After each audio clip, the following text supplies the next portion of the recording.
like to call the March 5th Town Council meeting to order. Please stand to salute the flag. I pledge allegiance to the flag of the United States of America and to the republic for which it stands, one nation, under God, indivisible, with liberty and justice for all. Good evening, everybody. First, I'd like to take a minute to thank the town manager and his entire staff, the fire department, the police department, DPW, for all their work with the storm. So I want to say thank you for all your hard work. And Mr. Manning, I don't know if you want to say something, sir. Thank you, Madam President. What I'd like to say is that this storm here had the biggest impact of any storm since I've been town manager. There were approximately 4,000 residents' homes that out of the 11,000 that are here in town, 4,000 out of the 11,000 that lost power, which is anyone that's lost power for any period of time knows what a big deal that is. The municipal employees, while everyone was trying to get home to the safety of their home, they were coming to work. The vast majority of the municipal employees that work in this town. I think I should recognize the departments that had the biggest impact. The fire department under Chief Partington was the command and control where they were watching over the town and directing operations as needed. The police department was responding to downed trees, poles down, making sure that no residents, no one was driving over live wires. The DPW was vital. The National Grid cannot go up in their bucket trucks if it is 25 miles an hour or more the wind. And I know a lot of people think that Grid had a very slow response, but they are not allowed. They have safety standards in place where they are not allowed to go up in these bucket trucks if the wind is more than 25 miles an hour. But what that means is the DPW can rush to these sites and cut all the trees and prepare for the minute they can start going up in the bucket truck so there's no delay. They worked round the clock. They had guys working till late at night and early in the morning. And I personally witnessed them. The wastewater, they slept at the plants. We lost power at the plants, and they're under generator power. But that's not fail-safe either. Alarms went off in the middle of the night where one of the generators went down, which could have catastrophic results for any homeowner. You could have raw sewage backing up into the home or onto the streets. They went and repaired the generators and rerouted all the wastewater. The building inspectors, their job is to clean up after the mess. So now they're out all day doing inspections on unsafe buildings where trees might have fallen on. The Parks and Rec, same thing. They were the ones that batted down the hatches to get ready for the storm, and now they have to deal with the aftermath. And the beach did take a substantial hit from this storm. One area I'd like to recognize are the library volunteers. We opened that up as a warming station, and I personally went with some of the town leaders to go there and look at it myself, and there were anywhere from 20 to 40 residents who were there reading the paper and just trying to stay warm, stay out of the weather. And those volunteers helped them like they were helping their family members. And we also had a full-time fire crew on that night staying with these people in the event there should be a medical emergency or anything of that nature. I'm very, I say it every time we have a storm, I'm very proud of these municipal employees. They did a tremendous job, and I think the residents owe them a great deal of gratitude. Thank you.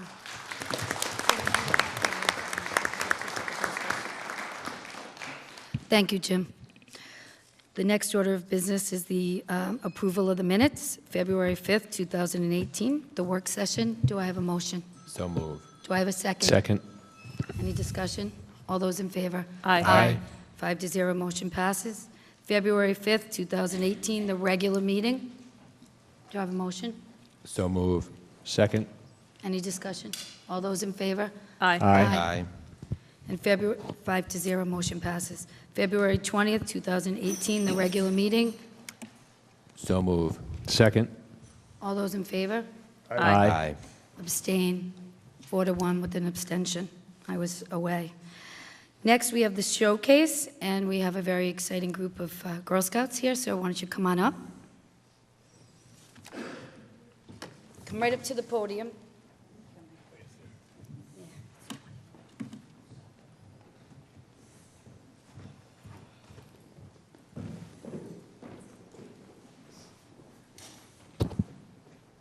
Hi, girls.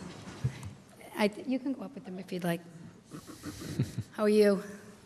Good, you can come closer. Okay, so we have a proclamation for the Girl Scouts, so I'd like to read that to you. Girl Scout Week, March 12th to March 17th, 2018. Whereas Monday, March 12th, 2018, marks the 106th anniversary of the Girl Scouts in the United States, founded by Juliet Gordon Low in 1912 in Savannah, Georgia. And whereas the Girl Scouts grow in courage, confidence, character, and learn to make the world a better place.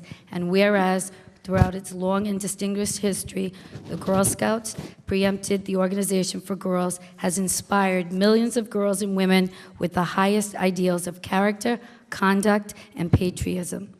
Whereas Girl Scouts take an active role in increasing the interest and skills level of the youth today in the areas of math, science, and technology, and their careers to fulfill the country's economic needs. Whereas the Girl Scouts cookie sales are the world's largest girls-led business, teaching financial literacy to girls of all ages. And whereas the Girl Scouts of Southeastern New England, which serves 12,000 girls in the state of Rhode Island, whereas they're celebrating 106 years of an American tradition with more than 3.4 million current girls Scouts around the nation. So congratulations to you for all your hard work and dedication. And you should hold this. And come on in, you can take a picture. We'll just take a picture. You want to take a picture with them first? Oh, okay. Do your code. Okay.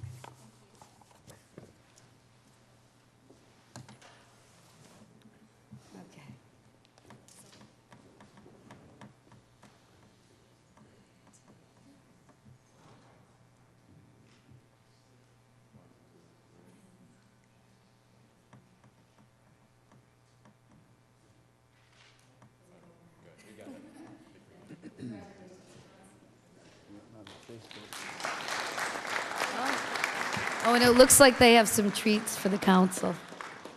Go ahead, you can bring them up. Thank you very much for the cookies.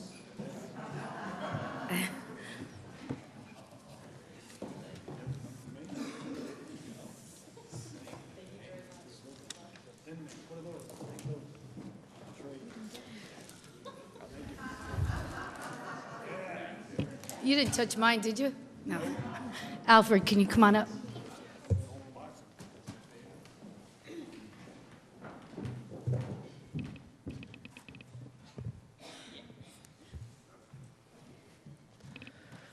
Hello, Narragansett Town Council. And Alfred, I'm going to just introduce you, okay? And then you can. So tonight we have Alfred Bailey, and Alfred is a student at URI, and he's been attending the town council meetings for over 3 years. I don't know if any of the council or any of the public recognizes him, but he's been sitting here for 3 long years, and he's on the external affairs at URI.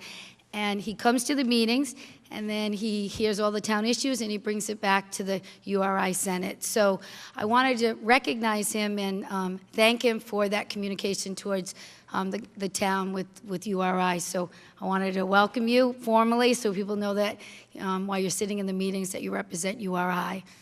So Alfred, do you have anything that you want to say? Yes, I do, and thank you. As the town council's president just said, my name's Alfred Bailey. I'm a URI student. I'm currently studying biology and environmental science with an interest in town politics. Currently, I'm serving as a URI student senator, in which I'm a vice chair for the External Affairs Committee. I attended my first town council meeting back in 2015, and since then, I've enjoyed many great meetings. Some have been better than others, but you know. I serve the URI Student Senate as the Narragansett Town Liaison, which means I attend the town council meetings and relay relevant information discussed here back to the Student Senate in an effort to stay up to date with what's happening in the town. My main objective is to improve the relationship between students and the town, to unify these populations.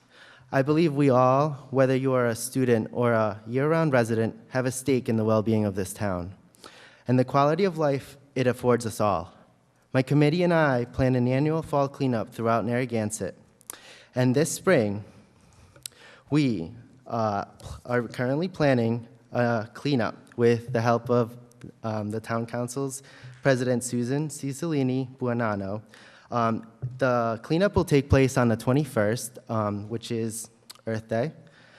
We urge you to join us and clean up the town to both better the quality of life here for residents and the local wildlife. There is no doubt that Narragansett is a beautiful place to live. And this is why I believe it is imperative that we come together as a community to protect the local environment. We encourage all those interested to volunteer and join us. We have more in common than differences. I look forward to doing my part to improve the image of URI students and bettering the quality of life here in the town of Narragansett. Thank you for your time. Thank you, Alfred.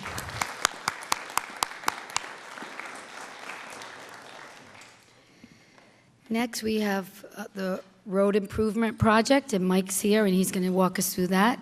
And there's a nice PowerPoint. So, Madam President, before the Director of DPW, I just want to give a little brief overview to get everyone on the same Absolutely. wavelength. So Mike and I choreographed this pretty good past couple of days. So one of the areas I get the most calls on, and not positive calls, is the condition of the roadways in the town. And quite honestly, there are a lot of roads that are in dire need of repair. There is a plan in place. I've discussed it with Mike. We're here tonight to review it and with the input of the council, see if there are ways we can improve where this plan is. Just some statistics for you to ponder as Mike DeCicco is giving this presentation. There are 104 miles of roads in the town of Narragansett. 20 miles of these roads, or about 20%, are slated for reconstruction over a 10-year period in 3 phases. That's 115 roads total, of which 46 have been completed already. The original bond was for $17 million, passed by the town council. There were approximately $4.5 million has been spent to repair these roads already. There's a balance of $2.6 million that's left from the 6.1 that was bonded. So there was 17 million started, 6.1 was bonded. We've spent 4.5 of that. That leaves approximately $10 million left to complete Phase 2 and Phase 3. Phase 1A was completed in 2013. The original bond was passed in 2012. So I'll turn it over to the Director of Department of Public Works, Mike DeCicco, to complete this.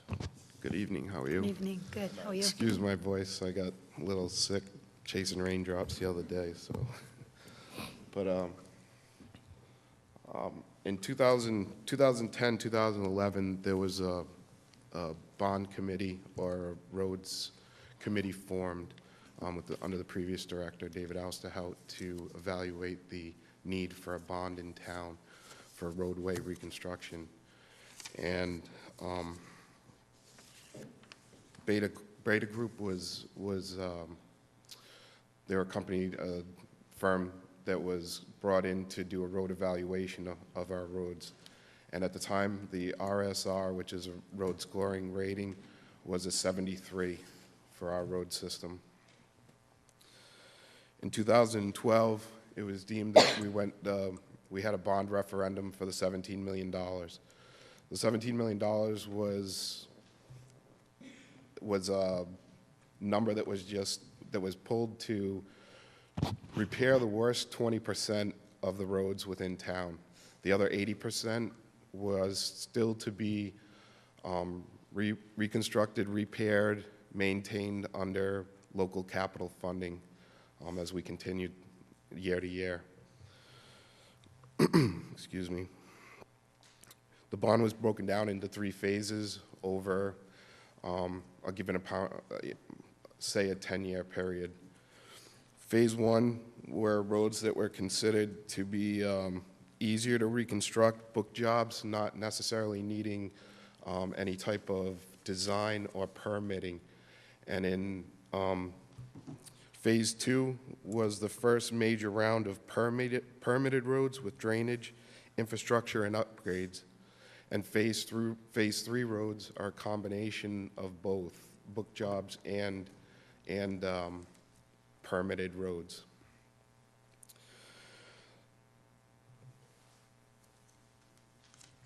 This past year, we did the 5-year RSR, and with the roads that we have reconstructed, the 46 that we have reconstructed, and the 5 years of road preservation, and that road preservation comes down to our routine maintenance with whether it's road cut patches, crack filling, chip sealing, micro paves. We were able to actually increase our score to a 77. In road construction lingo, that's actually a really good thing, because as we're reconstructing the roads, trying to increase the RSR year to year is also depreciating, and the scores are going down as we're trying to increase them. And so for us to actually get an increase over the 5-year period, we're doing pretty good. Next slide, Mike. So just so you guys are aware that the original cost estimate of the actual construction of the roadways was only to include design and permitting. So the $17 million never really took into account the cost of the drainage systems that are also included with a lot of these roadways that have to be reconstructed. A lot of this is due to new DEM regulations and requirements for stormwater. And being where we are, as close as we are to the ocean, we have to deal with that stormwater before it goes into either Narrow River or into the pond.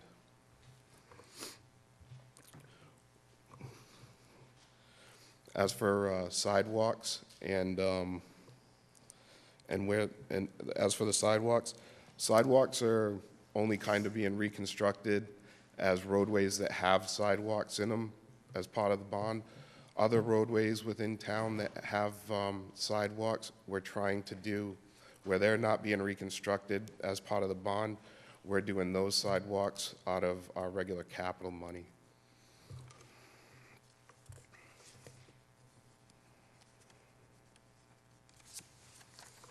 Next slide, Mike. This is a list of the Phase 1A and the Phase 1B non-permit roads.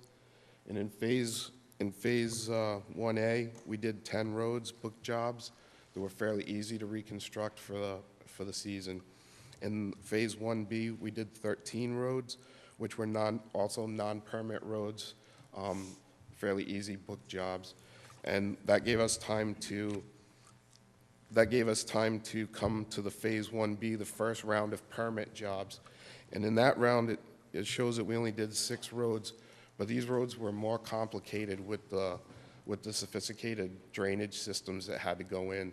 And even though we have large construction companies like D'Amber, Cardi that were doing this work, a lot of these drainage systems are new, and even they had a little bit of problem catching on to the construction of these new intricate systems. So that's why I was a little slower on that first round. But now Phase 2 is the first round of roads that have design and permitting required.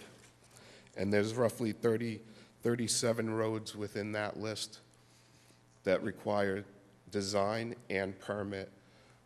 So it's been almost a year and a half just with the design of these roads and the permitting, because just about every road within the 37 have some sort of drainage infrastructure that has to be mitigated with those roadways. And once we start the Phase 2 construction, we're estimating it's going to take 2 to 3 years to complete those 37 roads. Also within the Phase 2 are Phase 2B roads, and the reason why they're called Phase 2B is these were roads that were actually in the Phase 1 or Phase 1A or Phase 1B, but were moved out into latter phases because of reasons of not in our control. Like East Shore Road was pushed out a few years because of the bridge reconstruction. We couldn't get equipment and that type of thing across the bridge when it was under construction, and so those were pushed off. Carver Lane, some other places where we had some other roads where sewer lines were requested after we were already slated to go in and start reconstruction, and then the neighborhood came to us and asked us for sewers. So we took those roads and moved them to an outer phase, and then slid them back in, depending on whether or not those sewers came about or some other issues came about or not. So, and then when we moved to phase 3, which is still years out, but phase 3 is a combination of book jobs and design and permit jobs. So that way, while phase 2 is still under design and permitting right now, those roads in phase 3, even though it's out there, there are book jobs that were embedded into that phase 3 so we could pull them forward and keep construction going. So that's how we've kept construction year to year going, is we've taken some of those roads each year and moved them forward to keep construction consistently moving along so that we don't have any lapse in time where we're just sitting here not constructing anything. So we have been systematically moving. So now that we've finished some of those, and the roads in phase 3 that you see highlighted in red are actually roads that we've already completed out of the phase 3 line. But what that gives us is we still have some roads that we're going to be starting this spring that are from the phase 3 line, but it gives us time. So as soon as the permitting from phase 2 comes back this spring or early summer, we'll be able to keep transitioning right into construction of phase 2.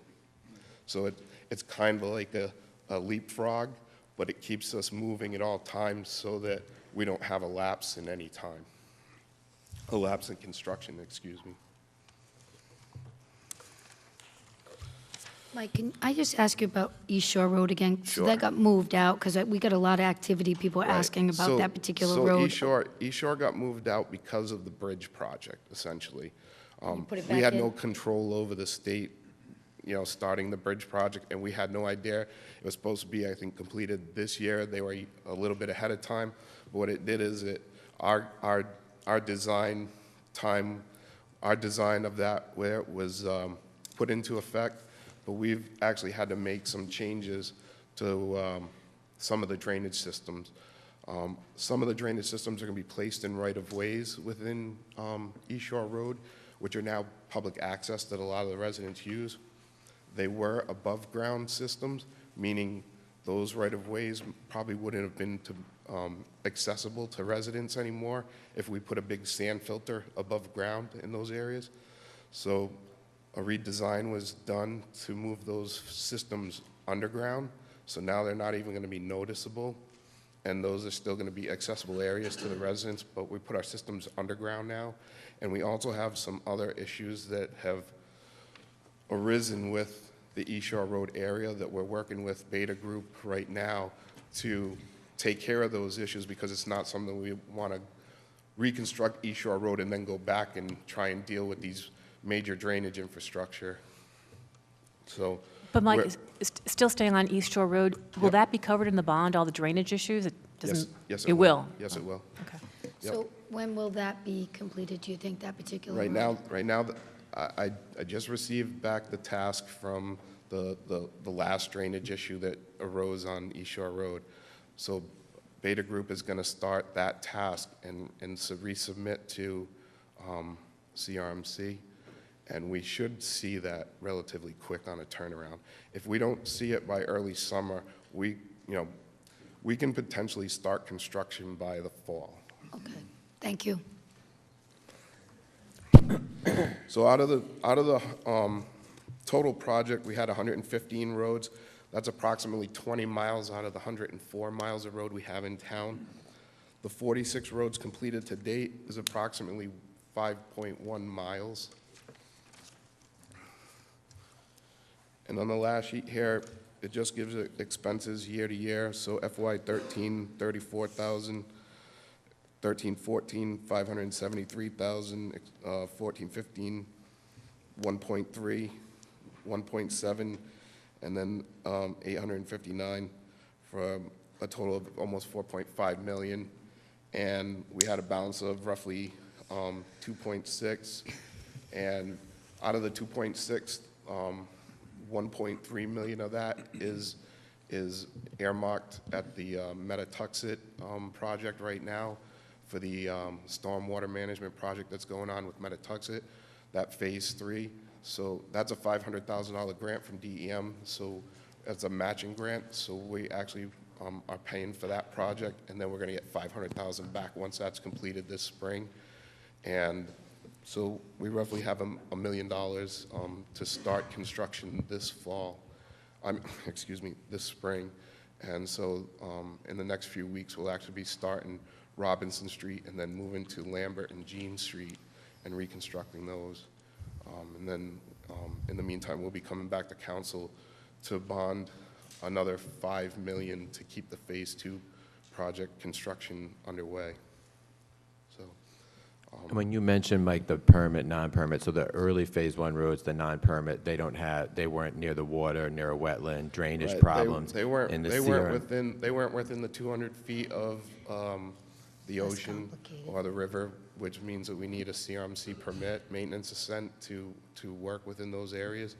And the reason why these other roads, because a lot of these roads are grouped within neighborhoods, so it's not like we're just doing one, we're doing a whole neighborhood. So it's a group of like 6, 7, 8 roads. And what it is we hit a threshold, 43,000 square feet, so an acre. And anytime we hit an acre, we have to mitigate the stormwater. And so then that's where all of this design and drainage infrastructure comes into play. But living here where we are, the Narrow River, the pond, the Atlantic, we're probably one of the only towns in the state that have water on all 4 sides. And, but we're also one of them that we already have more sand filters in town than any other town in the state. I have somewhere already 40 rights of way, and at least 25 of those are some sort of BMP drainage infrastructure that I maintain on a yearly basis. So, I have a question. We're going to add 20 or 30 more to that. So, I have 2 questions. One is, because this predates me by a couple of years, how did you or whoever put together the plan for the phases? How did you prioritize which roadways were going to be done first? it was an effort by the committee and Beta Group, and what they did is, so they kind of cherry picked the roads that were going to be easier to go in and reconstruct right away, so that they got the program off the ground and moving forward. And then it was, there's no specific schedule or order to how the roads are, because like I said, we have those issues that come about where we may be ready to go in and start construction, and all of a sudden a neighborhood says, oh, by any chance, can we throw sewers in there? And so that kind of takes that group and you place them over here for a little bit, and you move a new group in to keep construction going. And so I think that's why they kind of kept the phases with these pretty good mixture of roads to keep the ebb and flow moving continuously. So like I said, we could seamlessly keep moving and keep construction going at all times, where we're not having just a stalemate at one time. Well, and that brings up my second question, which is, I mean, this is, to me, fairly, it seems like a very complicated project with many tentacles for permitting and regulation for drainage, et cetera. Do you have the appropriate staff and the appropriate project management folks helping you kind of, or do you just answer the phone when someone calls you and says, okay, I'm putting you on the list, I'm putting you on the list? Because that seems to me to be a never-ending cycle of, you know, the squeaky wheel gets the grease. Yeah, no, I mean, it's continuous. So what I try and do right now is, you know, I understand the residents' concerns and some of the issues that they have, and then I have to look at the roadways in a grouping.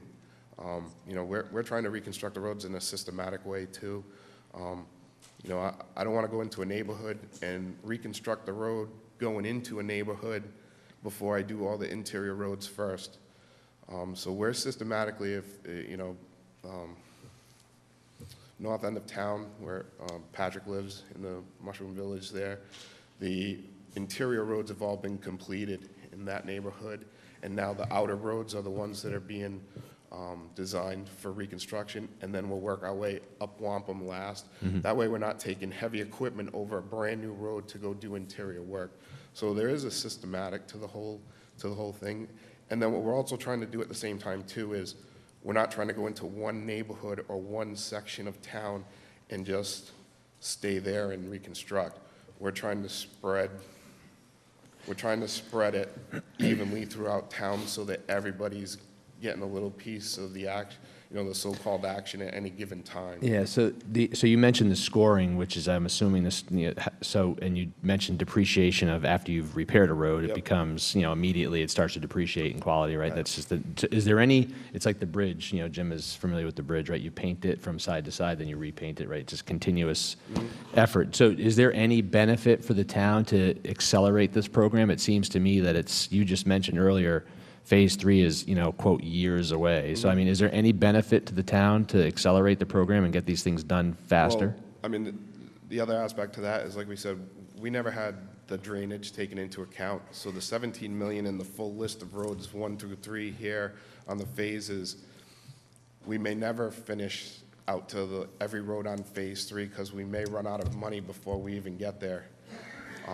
So when this plan was put together, the $17 million was to reconstruct as many roads as possible, but there also had to be a commitment on the town side to fund capital within the department to consistently maintain the other 80% at the same time. And, I'm not going to put anybody on the map, but we haven't gotten that full funding that we really need capital-wise to maintain everything else. And some of the roads that may never get reconstructed on Phase 3 out of bond, we would do with regular in-house capital money. Sorry, So we Mike, got- oh, yeah, One go question. So it looks like you have 59 roads left and $9.8 million. Is that enough? Yes. It's No, enough? No, I don't think so. Okay. I don't think so. What are you thinking? Not going to hold you to it. The way I look at it, average, we figure about $1 million a mile. So 20 miles of road, $20 million. That's an average. So, thank you for the PowerPoint. I just have one quick question, because we have a hearing next. Are we able to put this on the website so people can kind of see? Is that something you put out there? I know Yeah. several years ago, the number one concern was the infrastructure and the roads. Yep. People are very anxious to know where they are in the phase, when is it going to happen? Yeah, we And can get this all up. I think it's a great presentation if people see it, and they can kind of see where they are in the plan as we figure out how we're going to have to fill in some of the funding. Sure. Yeah, we can absolutely get this up All on right, the that- website and on our Facebook page Great. and all that stuff. Just to jump on that, Susan, Phase 2 has started, but no road from Phase 2 has been done. So, but work is being done on the permitting and design piece. Design and permitting. So the public needs to understand that. right? Permitting is in the final run right now, so we should be, permitting already went through one review. Comments were made. Beta made revisions to some issues, and it's already been sent back for their second review. So we're just waiting on the plans to come back. Once the plans come back, we can start construction at any moment. Okay, thank you, Mike. We have to wrap it up because Yep. it's after 8, actually. So thank you very much. Thank And I you. think that was helpful, and if the council or the public has more questions, they can contact you as well, right? Thank you. Thank you. Welcome. It's 8 o'clock. We're going to have to skip open forum. We'll come back to that. 8 o'clock, a motion to, do I have a motion to open the public hearing? Second? All those in favor? Aye. Aye. 5-0, the public motion, hearing is open. A motion to, we want to schedule a public hearing for the text revision of section 11.3, public hearing and notice requirements of the zoning ordinance of the town of Narragansett, and I have a date of March 19th. Is that okay for everybody? So move. Do I have a second? Second. All those in favor? Aye. 5-0, March 19th, 8 o'clock. Thank you. Motion to hold a public hearing on an application for a transfer of an alcohol beverage license from Whale Rock Restaurant LLC to Torgola Restaurant to High Tide Restaurant LLC, High Tide Restaurant Assessor Plat C, Lot 319 at 21 Pier Marketplace, Narragansett, Rhode Island. Do I have a motion? I'll move that motion. Do I have a second? Second. Public hearing's open. Mr. Callahan.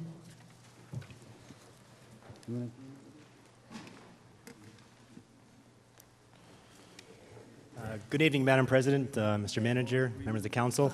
My name is James Callahan from Callahan & Callahan, 3 Brown Street in Wickford. With me is Brian Noka, one of the members of the High Tide LLC.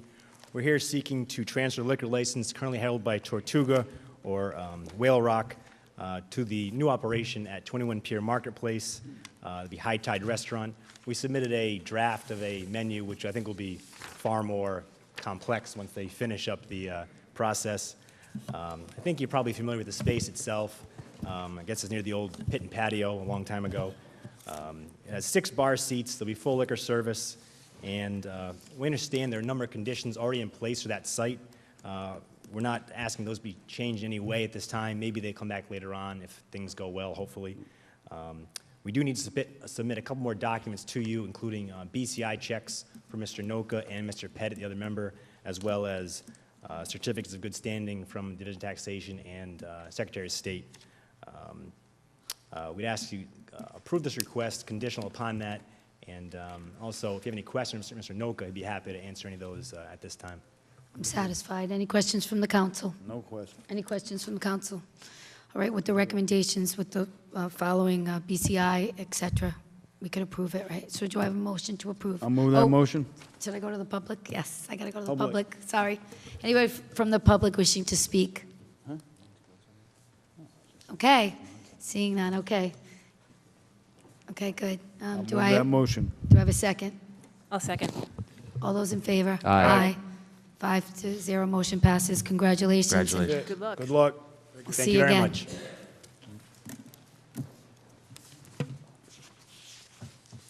I'm going to go back to, Move to close. I'll move to close the public Move to hearing. close the public hearing. Second, anybody? Second. All those in favor? Aye. 5-0, motion passes. The public hearing is closed. Thank you. Okay, we're moving on to open forum. When you come up to the podium, please state your name and your address.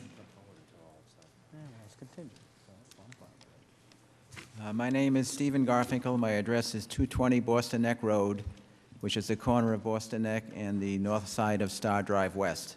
I was here at the last meeting begging for relief of beach parking on the north side of Star Drive West. I ran out of time, so I came back to finish my presentation, and hopefully I will, so you won't see me a third time. I believe I explained last time that the people who park there do not pay, most of them do not pay to go on the beach. I believe I explained how they time their arrival. What I didn't explain is how they come. Many, many come in convoys. I'll use that word as an old military person. They come 2 or 3 cars, 4 or 5 people to a car. We know this to be true because they either come together, the cars all arrive together, and they get out of the car and they all walk down to the beach together, or one vehicle will come first. The occupants will either stay in the vehicle or wait outside of the vehicle until vehicle 2 and or vehicle 3 arrive, and then they all go down to the beach, which explains why we get so much trash and damage, because there are so many people for so few cars. What I also didn't explain is the property next to me on the west side, we've been told is town property. It's a paper street.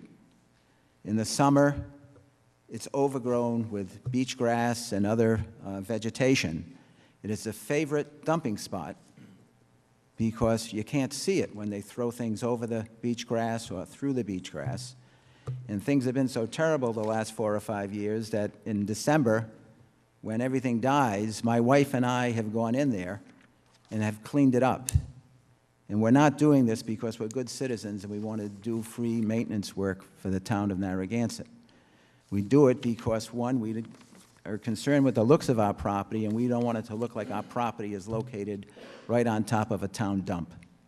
Secondly, we do it because we're very concerned of a rodent problem that we were trying to avoid, because what's dumped there is partially eaten food and other items which will attract rodents.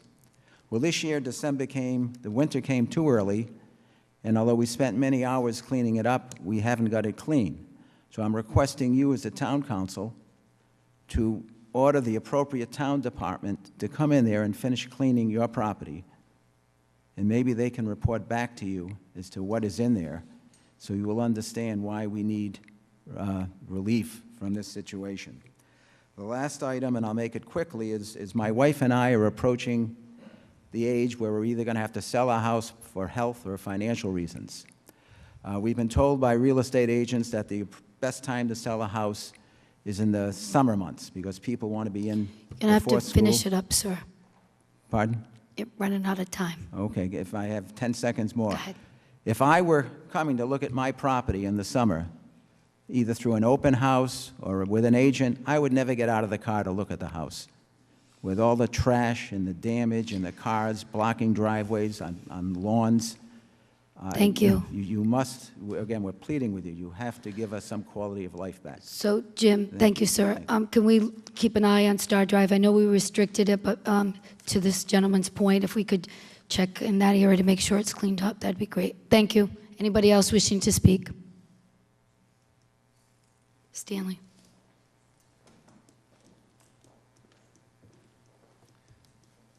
Stan Wojciechowski in Narragansett. I was reading the editorial letters to the editor, and I want to commend you, Councilwoman Lawler. I saw what you wrote, and I'm so happy that you're using the business model in your governance. As you say, the town is, after all, a business, and we need to ensure that we are best using our assets. Along with that, assets are to be determined, what assets are to be determined that are underutilized.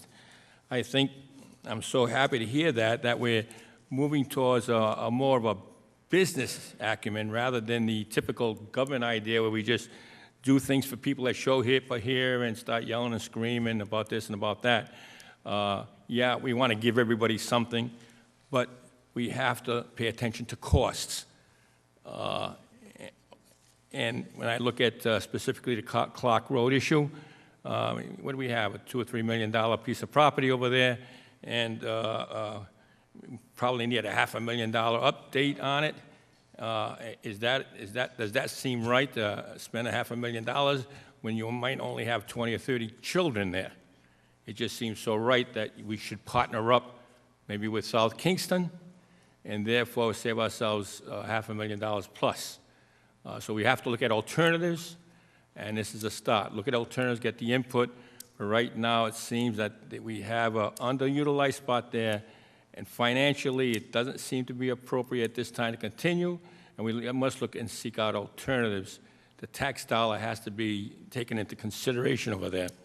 And, you know, you just hear about it everywhere. All the towns are losing kids. The kids are gone. You know, I mean, the whole state. We don't have as many children as we used to. Therefore, we're going to have to look, consolidation has to be on the page somewhere. We have to partner up. I say partner up with South Kingston. You know, I even brought my grandkids down to the YMCA because I wanted them to learn how to swim because we have so much water. So I went down there and made sure they got onto swimming lessons, and I felt more comfortable that they could survive in the water. So we ought to partner up with the neighboring towns, not only to reduce our cost, but also to help them out so now we can have a better program as they have more participants in the program, as well as save money for ourselves. Thank you. Thank you, Stanley. Richard?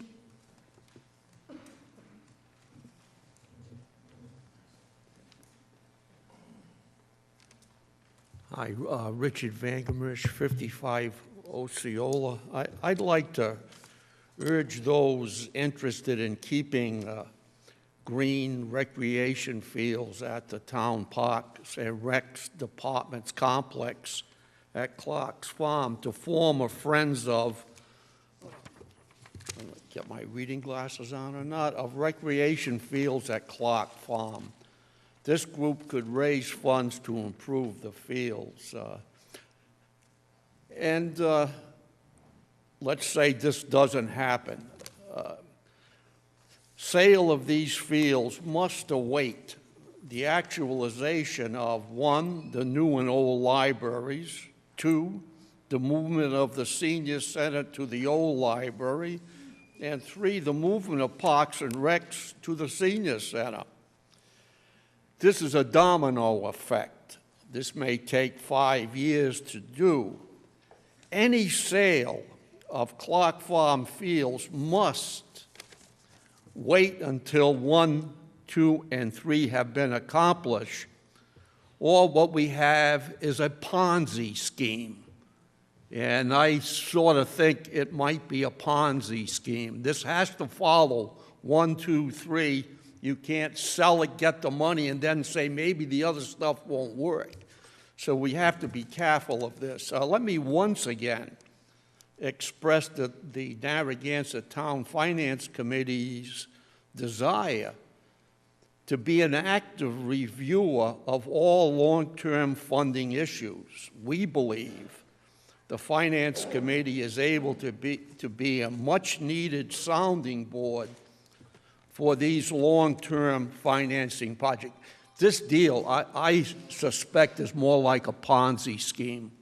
Thank you, Richard. Anybody else wishing to speak at open forum? Pat?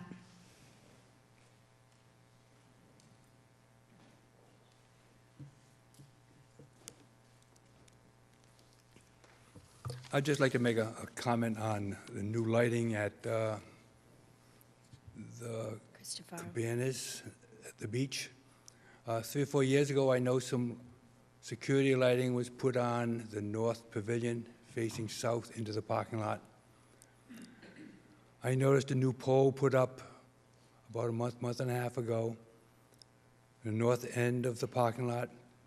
And now we have 6 or 8, I don't know the exact number, of spotlights aimed at the street, not at the cabanas for security, but at the street.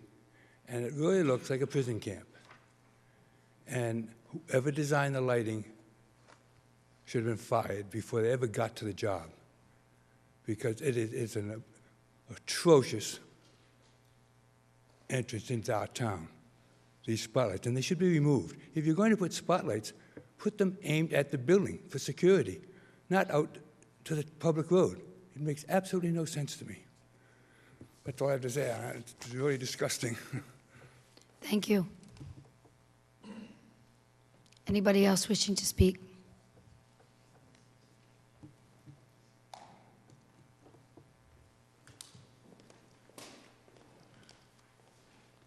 I'm very nervous about this. Oh, so just say your name and your address. All right, my name is Diane Hepburn. We used to live at 97 Tupelo Trail. We moved from our house on January 1st. Landlord did not renew our lease, and so he rented to someone else. I'm the mother of 3 children. 2 of them are in the high school, 1 of them is in the middle school, and I can't afford to live in this town anymore. In 2004, the General Assembly passed the Rhode Island Low and Moderate Income Housing Act that requires at least 10% of every municipality housing stock to be deemed affordable. As of right now, Narragansett has 2.6% housing that is affordable. I work in the town. I want to stay in the town. I want my kids to finish high school here, but I can't afford it. And I don't know. I mean, obviously, you're not going to answer my question, but is there something that can be done, or some committee or something, to either, build affordable units? Yeah, I mean, to respond back, we're required to have 10%. We're only at 2, so we have work to do in that area for sure. I don't know what the future of the affordable housing is, but we always, when we look at projects, we always try to incorporate affordable housing in. So if you leave your contact with Ian, maybe, we could give you some more information. All right, I appreciate that. Okay. All right, Thank you. Anybody else wishing to speak? Seeing no other hands, we're going to move on to the consent agenda. Is there any council member that would like to remove anything from the consent agenda? No. All those in favor of the consent agenda? Aye. Aye. Want me to move it? So move. Second? All those in favor? Aye. Aye. 5-0, consent agenda passes. 5-0, he did the first, I moved the second, okay? Did you get that in? Okay, moving on to new business. A motion to approve the purchase and sales agreement for the purchase of the building formerly known as the Belmont Marketplace and 59 parking spaces, and the building currently occupied by Pier Liquors and 9 parking spaces and the strip of parking spaces abutting the town of Narragansett's public safety building and running into Caswell, parcel C, for the total purchase price of $2,800,000, which of $2,400,000 is associated with the purchase of the library unit, and the $400,000 is associated with the liquor store unit and parcel C. Do I have a motion? So moved. Do I have a second? Second. Do I have discussion? Anybody on the council? Anybody from the public? Okay. All those in favor? Well, I do have a question about the common maintenance fees. Okay. Mark?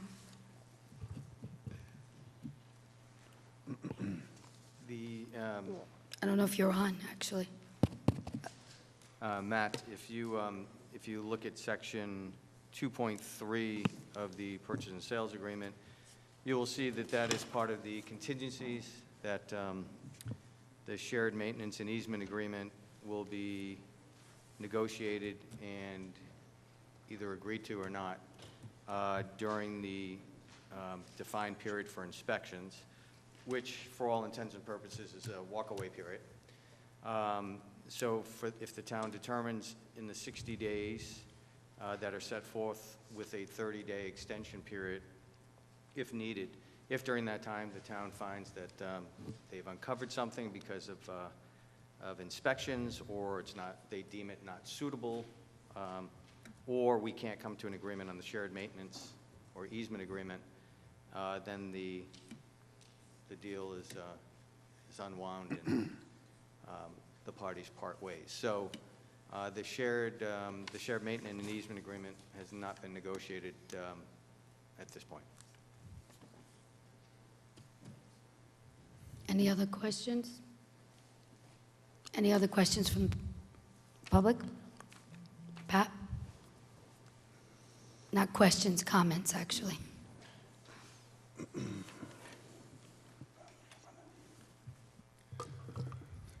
As the council knows, I'm not that crazy about this deal, but there are two sides of this coin, and I understand that. And it's a beautiful site for a library.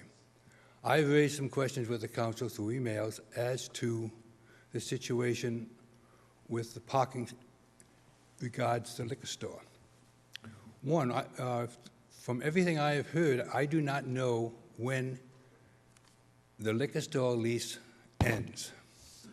Does anybody have an answer to that? That's my first question. The second question is, if we are buying the liquor store for $400,000, there are certain parking spaces that are directly related to the liquor store. And I do not understand on the map if they are being included in the sale or not. I don't see a map up here. I'd love to see a map up here that I could point to the parking spaces I'm talking about. Is there a map that we could look at tonight? There is not. There is not. Mark, can you answer those questions without a map? With regard to the parking spaces, there are 9 dedicated spaces for the liquor store, and those are right in front of the liquor store. So the purchase of that space includes 9 parking spaces that would belong exclusively to the town. From what I saw in the plan today in the clerk's office, the only space on the north side of Belmont Market is the loading space that the town is purchasing, and they're sharing the dumpster space. I see nothing on the map that shows that any spaces related to the liquor store are included in the sale. And I find it unfortunate. They are included in the sale, and as a patron of that liquor store, I park in those spots. So they are right in front of it's hard to see on the map that's attached to the P&S, but are you familiar with the liquor store, where you enter into the liquor store? Yes. So there are parking spots right outside the door. So if you walked out the door, you'd be standing on the sidewalk. If you stepped off, you'd be in the parking spaces. There's 9 across. They would be on the south side of that parking area. North side. North side. South side of the parking area in front of the liquor store. North side of the entrance of the liquor store. Okay, that would be the south side of the parking area. Of That would be the east side w- of the in- parking in- lot. Of the main parking area, it'd be the east side. East, northeast. That's why it would be nice to have a plan. Mike, you got that map there? It would really be nice to have a plan. I mean, you're about to Well, I know approve you this, got one on one. and there's no plan up here. We had no plan in October Thank you, either. Pat. Thank you. We had a map, but, I mean, it's just a up and down. I would hope I'd better stand up here and point out what I'm talking about. Right. Yeah, we don't have a map tonight, though. You don't have a map tonight. There is one in the packet, and I think if you see Mike DeLuca, he could show you a map. Okay, I know what's happening. Thank you. Anybody else wishing to speak? Richard?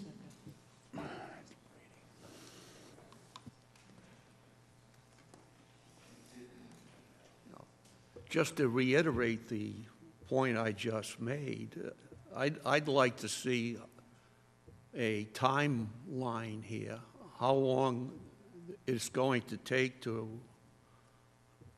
turn a market into a library, if possible. How long will it take to move the old library to the new library?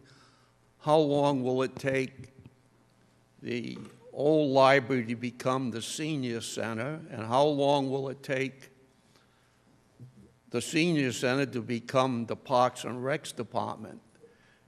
And I reiterate again to you, no sale of the Clark Farm property should occur until this is all in order. A sale of the Clark Farm, of the 4 lots, I believe, is just wrong until these other things are finished. And this is a serious, and I reiterate, this to me is a Ponzi scheme. Thank you, Richard. Jim, could you just brief the town on the proposal I made for the potential to sell Clark Road, what would actually happen? Not right now, you can't. We're in the middle of a motion. Stanley, come on up. But you're not in the middle of the, no, it is not tied in. Go ahead, Stanley. Stan Nurchowski, Narragansett. I was just concerned about the shared maintenance fee. Shared maintenance fee seems to be a condo fee. Is that equal to, or are we still into condo fees, and we're at Gilbane's whim as far as condo fees are concerned, and shared, by calling it shared maintenance? So now he still has a lot to say on what it's going to cost us in the future. There's any cap at all? No details on this. Is it a condo fee or not? That's what I need to know. Are we into a condo fee with shared maintenance? Sounds like a condo fee, and I thought we weren't moving on if we were going to have a condo fee. That's what I thought.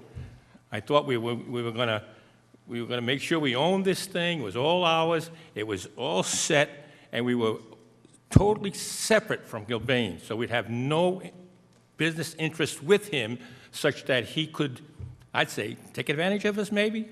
Maybe? Mark, do you want to answer the shared fee?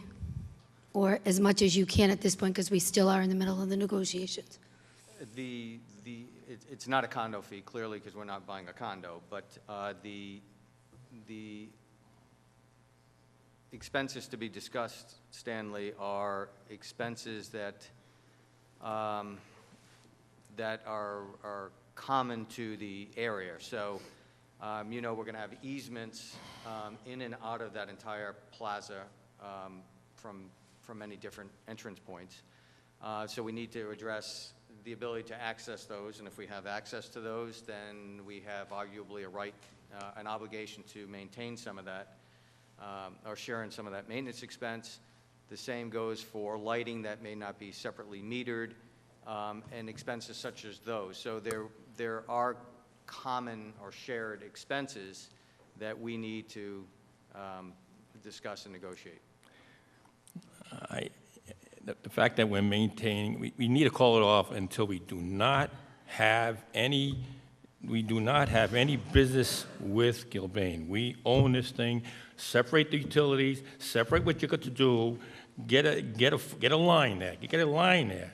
Let's have. I want to see the.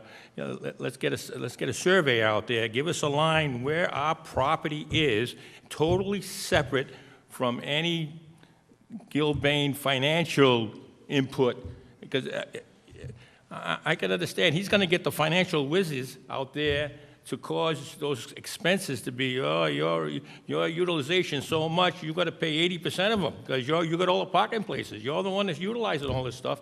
So I think he can be justified in making us spend a higher proportion for all those expenses. Thank you, Stanley. So let's do that before we move on. Like Thank you you, said Stanley. you were going to do. Okay? Can I address that? All right. Minimal. The condo fees initially, Stanley, were about $78,000. All right, we've got them down to about $38,000, which is about 37% of our obligation, 100% of the obligation that's needed for that CAM charge. It's called the CAM charge, Common Area Maintenance. So we're down to about $38,000 per year.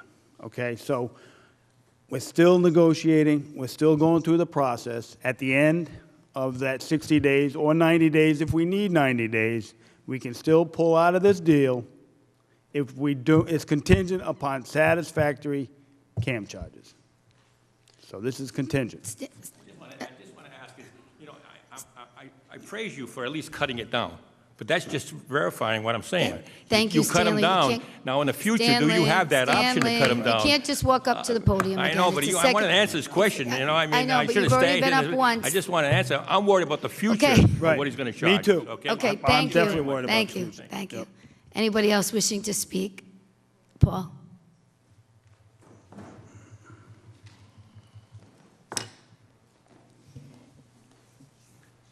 Stanley's absolutely correct about the CAM charges. You know, the last time we told Gilbane no, we got a better deal.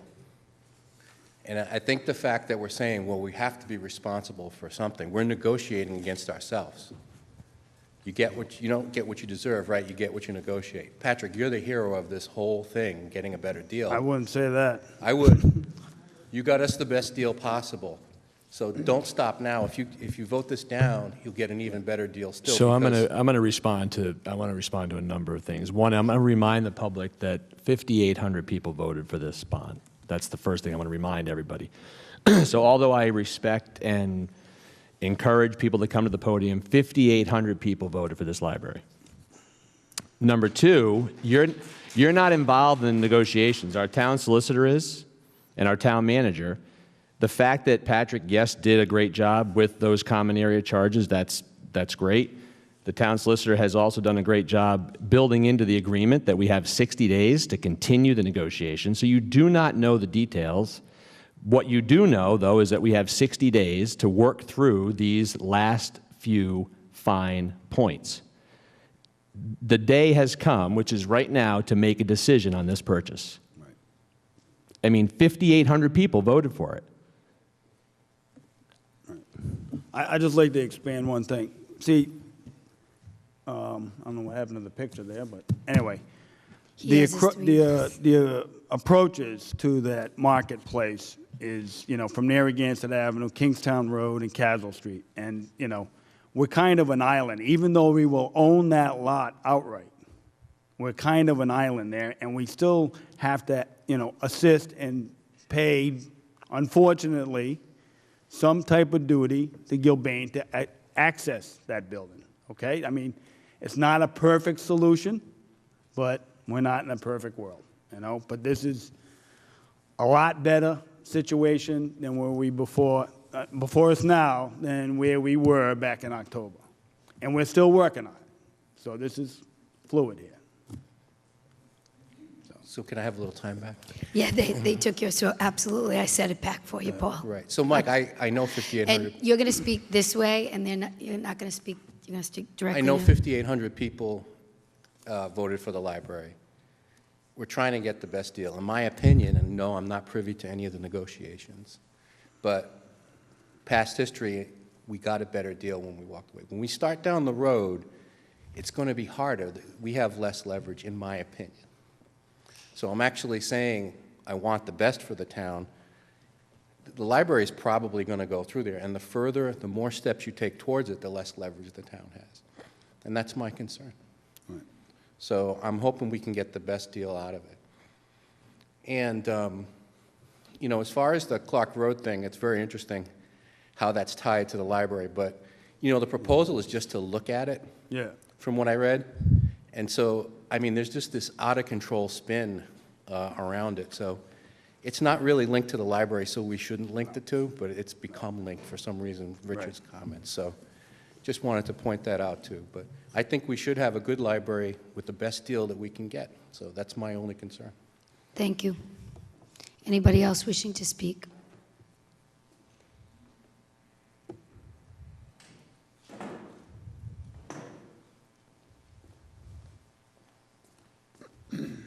Thank you, Council Member Steve Ferrandy, 44 Sylvan Road.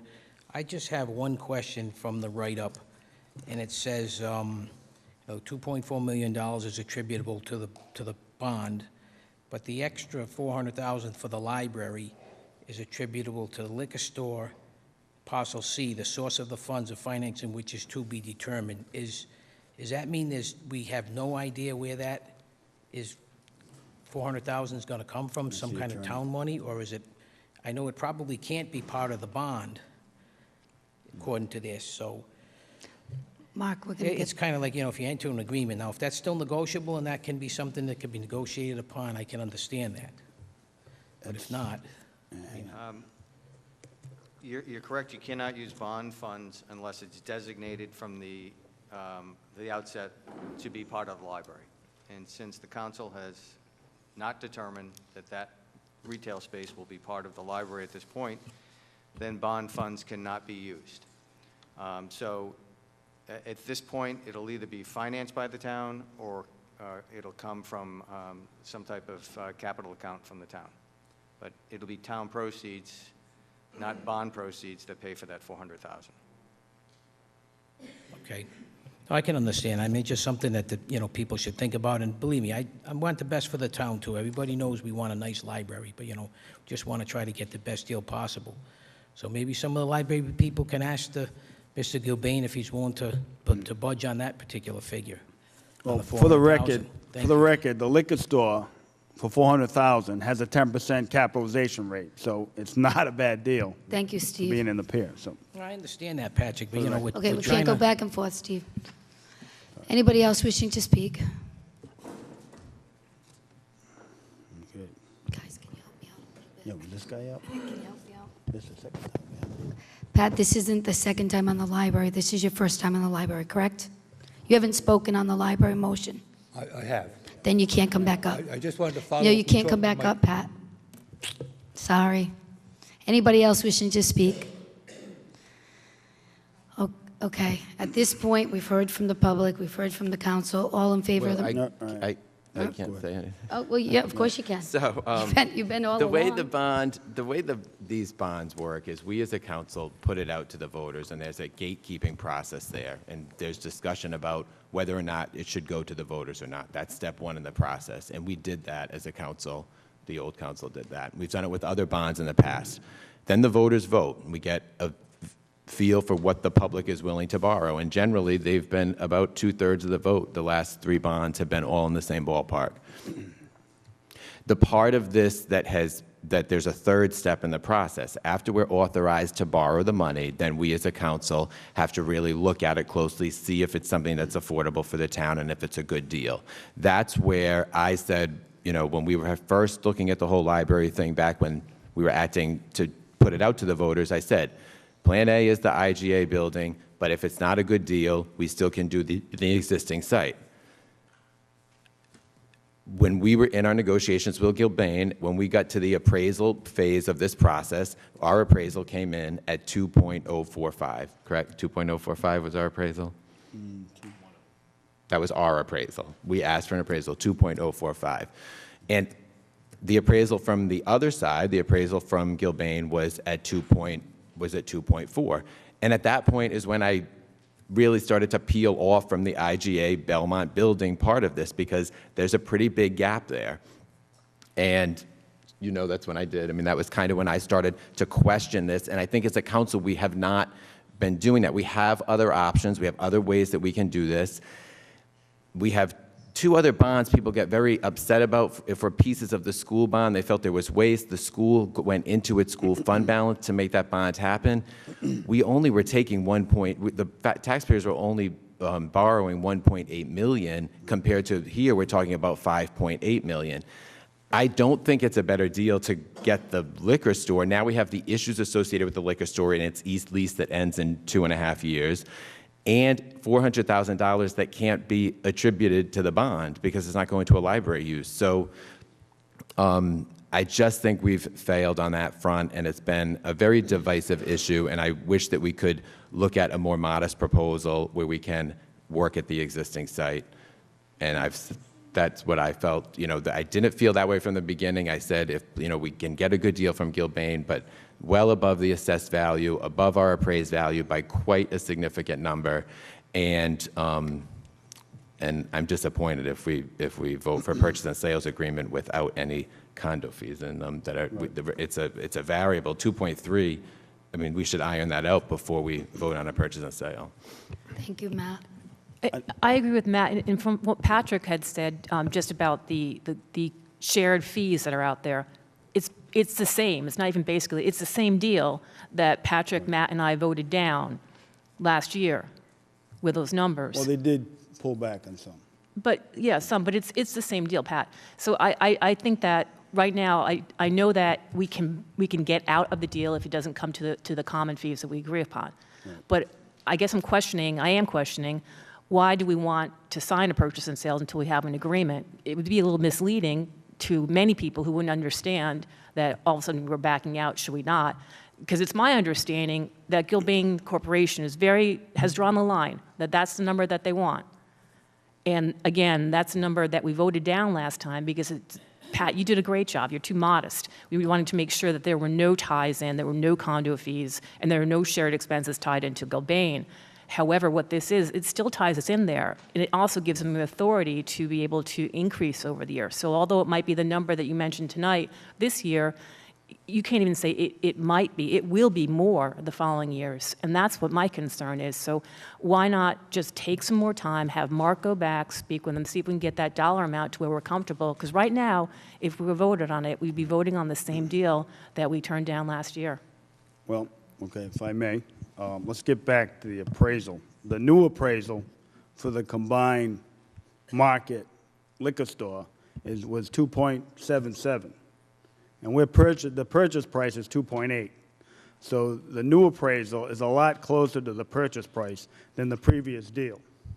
So I think I can justify moving the ball down the field. But you're adding in the liquor store, and that wasn't part of the first deal. Yeah, I know, but the So appraisal, that's $400,000. I know, but the appraisal is almost matching the purchase price. Right, but the appraisal did not include the liquor store, the first Correct. appraisal. Yeah, the previous one. Right. Okay, so we were 400,000 off. In this new deal, we're ownership. We're owning that land, almost an acre of land that we own. That wasn't in the previous concept. That was purchasing a condo. We're actually going to carve out a lot that we actually own the ground. Not condo ownership, but fee simple ownership. That's why the appraisal was substantially higher. Plus, we're getting a retail building that has a 10% capitalization rate. Any investor who knows anything about the pier would jump on that liquor store, and I could probably sell that for 500 like that. I could turn around and flip it in one day. I guarantee it. So I can justify moving this ball down the field. We got 60 days plus a 30-day extension. Then if we decide, you know what, the condo fees or the inspection process didn't go well, I think it's been this long. I feel comfortable about moving forward. Thank you, Patrick. Anybody else on the council?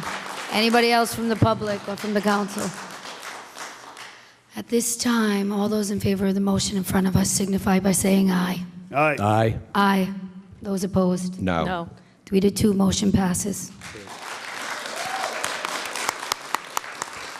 Congratulations to everybody. All right, moving on in the agenda. A motion to introduce, read, pass, and accept an ordinance and amendment of Chapter 731, the Code of Ordinances of the Town of Narragansett, Rhode Island, entitled Zoning, Historic District Mapping, Sections 5.7. This is a first reading, and this was on the historic districts, and I'm just going to remind the council and the public, we voted for 2 of the 6 historic districts. We voted for Narragansett Avenue and Central Street. The 4 that were not passed were Earls Court, Ocean, Dunes, and the Towers. So this is the first reading of the 2 out of 6. Do I have a motion? So moved. A second? Second. Any discussion? Any discussion from the public? Stanley?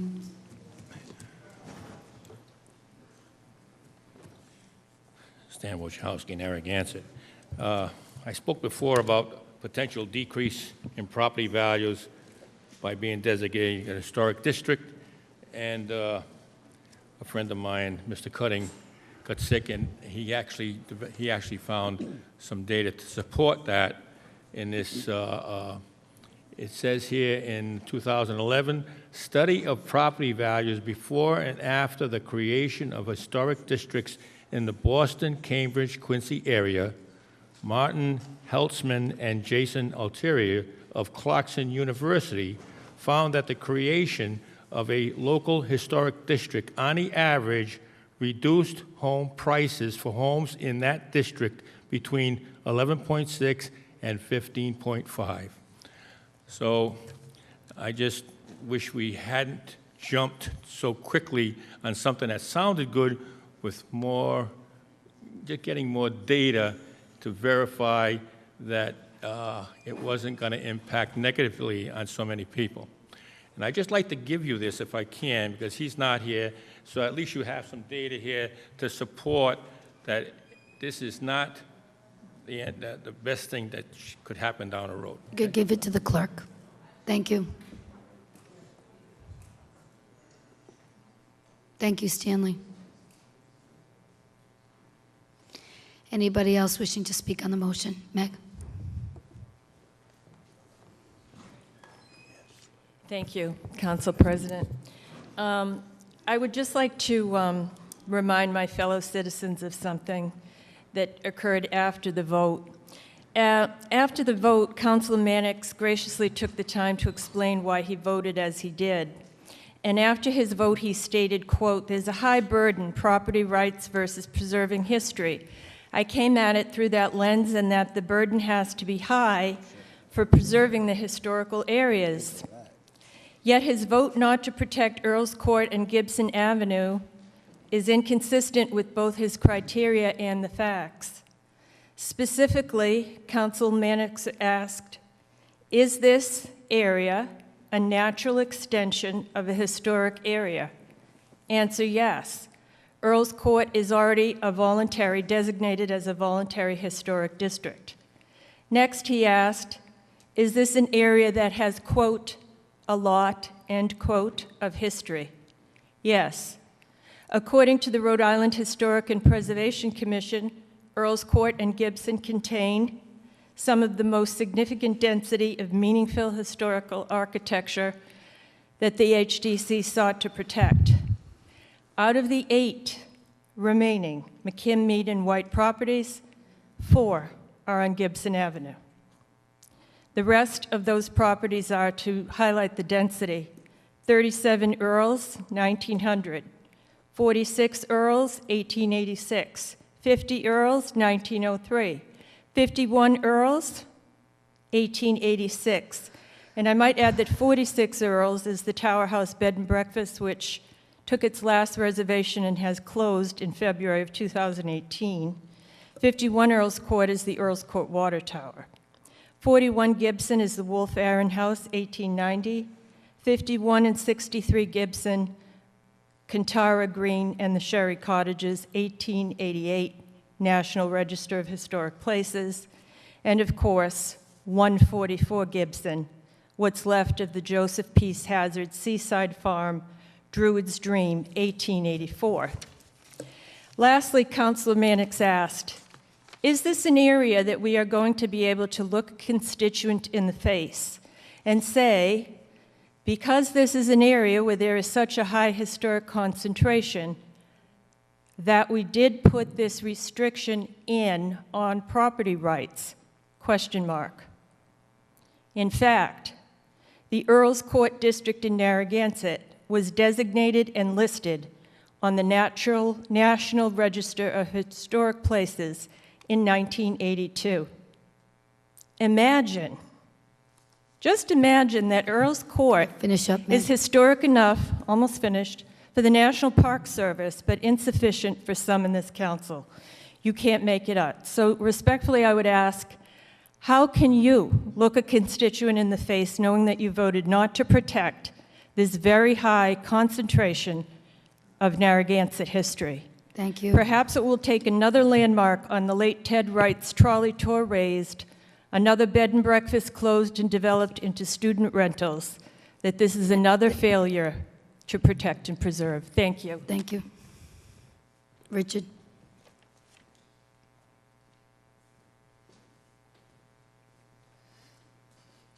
In the discussion before the vote, I think someone made a comment, I don't remember who, about Ocean Road, and Ocean Road made Narragansett. Ocean Road was the reason Narragansett Pier split apart from South Kingstown. These were the people, the movers that led this, and the historic houses there are spectacular and crucial. And it's really unfortunate that the owners had too much power to block a magnificent piece of history. And somehow I would like to find some of the owners on Ocean Road who want to participate in this, because, wow, did we miss the boat on Ocean Road. Thank you. Anybody else wishing to speak on the historic districts? All those in favor of the motion? Aye. Aye. Is that 5-0? Motion passes. No, I'm a no. Oh, you're a no. You didn't say anything. You said all in favor. I'm not in favor. All those opposed? Aye, not in favor. 4-1. Motion passes. Patrick's opposed. Thanks, Patrick. The next one, a motion to approve 2018 Middlebridge Marina rental slip rates at $700 per full slip and $525 for a side slip, which reflects no increase for the 2018 season. Do I have a motion? So moved. Second. Any discussion from the council? Stanley. From the public? Stanley?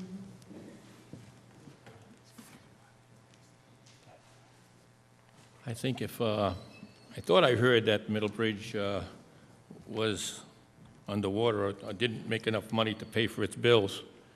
And I think, as any good business would know, if you're not making money or in a little trouble financially, you have to raise your rent. Just got to raise your rent. Now, I don't know how long these have been there. I see them a couple, 3 years, 4 years. I don't know how long it's been. But it's been a while that they haven't been increased rents on these slips. And, you know, that's not an awful lot of money, $700. If I owned a boat and had the time to spend out there, you know, I could pay double that. That should double, because we haven't increased it the last year, the year before, I don't think.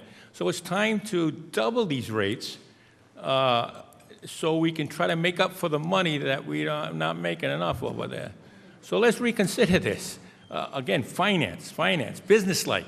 And never mind the nice people we know there.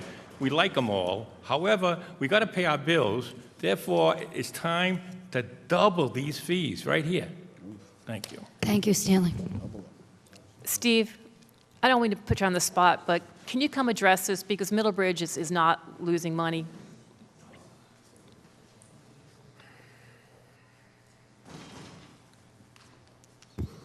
Good evening.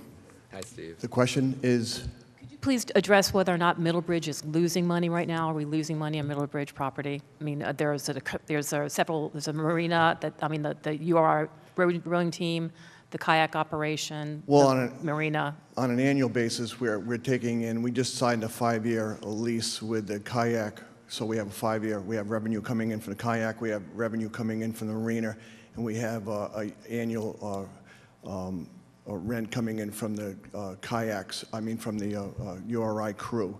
So we are doing well on an annual basis, but we're still paying off the 10-year Bond. The bond, so do you know offhand when the bond will be paid off? that should be in 2 more years, I believe, 3 more years, So in- 2 in more three- years. In 3 more years, Yep. it'll be just be making money. There'll be. That's correct. Okay. Yep. Great job, Steve. I don't have that off the top of my head, but I, There's your Which is answer. acceptable, which is acceptable. Okay. Okay. Anybody else wishing to speak on the motion? All those in favor? Aye. 5-0, motion passes. A motion to approve the SCADA and variable frequency drive phase of the Scarborough wastewater treatment facilities aeration system improvements project to be completed by Electrical Installation, Inc., in the amount of $63,209. Do I have a motion? So moved. Second. Any discussion? Any discussion from the public? Seeing none, hands, all those in favor? Aye. 5-0, motion passes. A motion to reject the bid received for the fire rescue CBRNE response vessel and authorize staff to pursue other options for another bid. Do I have a motion? I move that motion. Second. Any discussion? Yeah, I have. Is this the boat that we Boat, yes, the approved? boat. So what's happening? We're going to do a rebuild. You want to, give a little background? So if you look at, in 15 and, 16 and 17 are connected, and I know we're on 16 right now. So speaking with Chief Partington, who's here tonight, we did put out a bid. We got one receipt from a company for approximately $437,000 for this boat to be custom built for the town. It was over what we projected and more than we wanted to spend and more than the grant. Speaking with Chief Partington, we could have now that was for a custom-made boat. In a perfect world, that would have been exactly, what we wanted and designed it ourselves. Because it came over budget, and also because this company then pulled out and said, no, we can't build it anymore. They have more contracts to fill in this one boat. So they actually said we can't do it. So Chief Partington and I spoke about it. We're actually buying, the town, we're requesting permission on the next motion to purchase a boat that is ready-made. It's like buying a vehicle off a car lot. It's there already, it's ready-made, and it will fit our purposes exactly. And it's substantially less. So we're going to reject this bid and then purchase the rebuild underneath that, right? That's what we're respectfully requesting. Okay. All those in favor of rejecting the bid? Aye. Bid? Aye. Aye. 5-0, motion passes. A motion to approve the purchase of a one fire rescue CBRNE response vessel from North River Boats in the total amount of $356,976.10, utilizing the GSA contract, and authorize the town manager to sign the contract after review by the town solicitor. Do I have a motion? So moved. Do I have a second? Second. Any discussion after the discussion we just had? All those in favor? Aye. Aye. Where's the picture? 5-0, motion passes. I was no, remember? Yeah. No, I don't remember. Remember when we voted on it? No. I'm a no. 4-1, motion passes. Matt is a nay. The next one, I'm pulling off the agenda. And we'll move to a motion to schedule a beach workshop with the town council and the Park and Rec director, the Park and Rec advisory, and staff for Monday, September 17th, 2018 at 6:30. Do I have a motion? So moved. Second. Discussion. I put this on because we had so much discussion around the beach policies. I wanted to remind people, and I listened to Councilman Moretti about having it before the season, but I think with the policies in place, it's hard to do it right before. It's better to evaluate it after, and in consulting with the Park and Rec director, after is better than before, because you can't really make the changes if you're in the season. So I hope you're in favor of the 17th. I agree with, I do, and after I did say it, I understand the I complexity. thought about it, though. No, but thanks for thinking about it. I do understand the complexity, so doing it after the season, you can review kind of the, successes and pitfalls. But I also do think, and I know you do a lot of great publicity on the web and everything else, so I just, maybe there's a way in, the May timeframe that we can have somebody, put a slide up at open forum, or not open forum, but, for 2 minutes, but maybe we don't even need that. So, I mean, maybe it's just something that we continue the way we've always done it, so. Well, we have the Facebook. I mean, only based on the amount of questions, and I think it's because there were some changes, some substantial changes, so it's. The beach work sessions, though, have been very helpful and informative in September. And usually there's really one big change. So it's kind of like you have a control case, meaning it's not like we changed 7 policies. And this year we're changing one key policy. So we're going to see the difference in the numbers. We're going to see the difference, and we're going to hear from the surrounding areas. So, 2 years ago, it was all about the parking in north and south versus the west lot. And we kind of watched to see how much that lost us by basically making the 2 more convenient lots for the residents.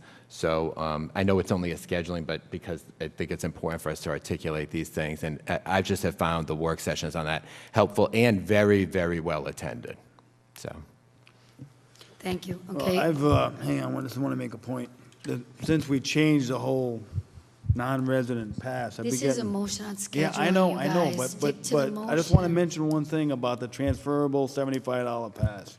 You Because really because can't. that's I not, can tell the know. clerk's looking at me. This All is right, not I the know, time. but nobody knows Please, all about in it. I favor of think the it's motion, $200. September 17th, Aye. signify Aye. aye. 5-0, motion passes. Thank you. Can we get the word out on that?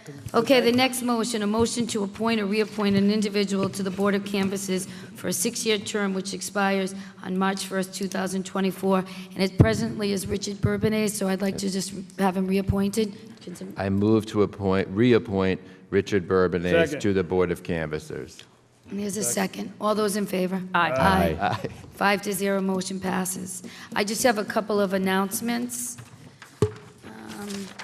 So the school committee is going to have their school budget presented on March 26th, but it is not going to be live.